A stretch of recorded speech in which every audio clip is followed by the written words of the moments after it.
अगर मैं आपसे कहूं, एक प्राचीन किताब जिसे पढ़ा है महात्मा गांधी ने, एल्बर्ट आइंस्टाइन ने, स्टीव जॉब्स ने और कार्ल जंग ने, धार्मिक रिवाज के तौर पर नहीं बल्कि जिंदगी को समझने के लिए, वो किताब है भगवद गीता। और यह आस्था से नहीं, असहायता से शुरू होती है, एक इंसान के पूरी तरह टूटने से। भगवद गीता सिर्फ देवताओं या युद्ध की कहानी नहीं है, यह एक संवाद है, एक उलझे हुए इंसान और एक शांत मार्गदर्शक के बीच। अर्जुन हम हैं, उलझे हुए, घबराए हुए, डरे हुए, गलत फैसला लेने से भयभीत। कृष्ण स्पष्टता है, वो जवाब थोपते नहीं, वो सत्य को प्रकट करते हैं। और जो युद्ध भूमि है वो सिर्फ कुरुक्षेत्र नहीं है, वो युद्ध भूमि आपका मन है। भगवद गीता की शक्ति विश्वास से सिद्ध नहीं होती, यह सिद्ध होती है उन लोगों से जिन्होंने इस पर भरोसा किया। महात्मा गांधी कहते थे, जब सब कुछ साथ छोड़ गया तब गीता ने उन्हें शक्ति दी, क्योंकि यह भागना नहीं सिखाती, यह सिखाती है डगमगाती जिंदगी में स्थिर कैसे रहा जाए। एल्बर्ट आइंस्टीन ने कहा, गीता पढ़ने के बाद बाकी सब अनावश्यक लगने लगा, क्योंकि यह समझाती है ब्रह्मांड बाहर नहीं भीतर कैसे काम करता है। सुनीता विलियम्स भगवद गीता को अंतरिक्ष में अपने साथ ले गई थी। उनका कहना है कि अंतरिक्ष जैसी अत्यंत अलग थलग और कठिन परिस्थितियों में भी भगवद गीता ने उन्हें भीतर से स्थिर, शांत और मानसिक रूप से संतुलित बनाए रखा। कार्ल युंग, आधुनिक मनोविज्ञान के जनक, गीता को मानव मन और आंतरिक संघर्ष को समझने के लिए पढ़ते थे।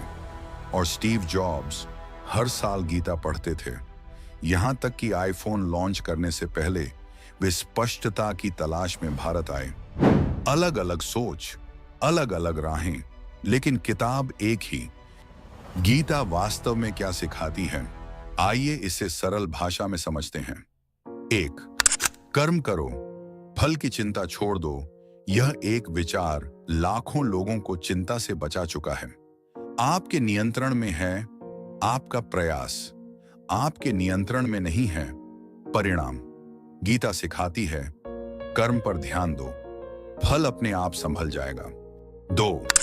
भावनात्मक स्थिरता ही असली शक्ति है। दुख और सुख आते जाते रहते हैं, वे अस्थायी हैं, मौसम की तरह।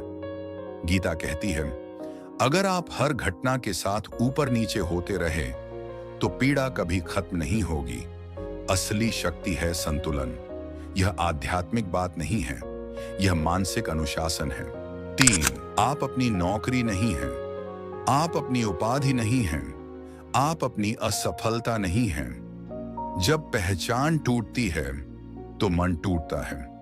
गीता आपको ले जाती है लेबल से आगे, खुद के थोड़ा और करीब। आज हम धनुष और तीर से युद्ध नहीं लड़ रहे, हम लड़ते हैं डेडलाइंस से, उम्मीदों से, तुलनाओं से और जज किए जाने के डर से। हम बाहर से सफल दिखते हैं और अंदर से टूटे हुए। गीता सीधे इस पर बात करती है, क्योंकि इंसान बदले नहीं हैं, सिर्फ परिस्थितियां बदली हैं। आप भगवद गीता धार्मिक बनने के लिए नहीं पढ़ते, आप इसे पढ़ते हैं जब जिंदगी डगमगाने लगे।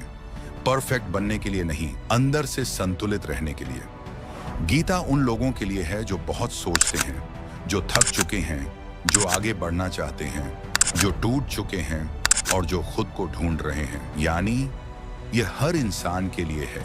भगवद गीता कोई ऐसी किताब नहीं जिसे एक बार पढ़कर रख दिया जाए।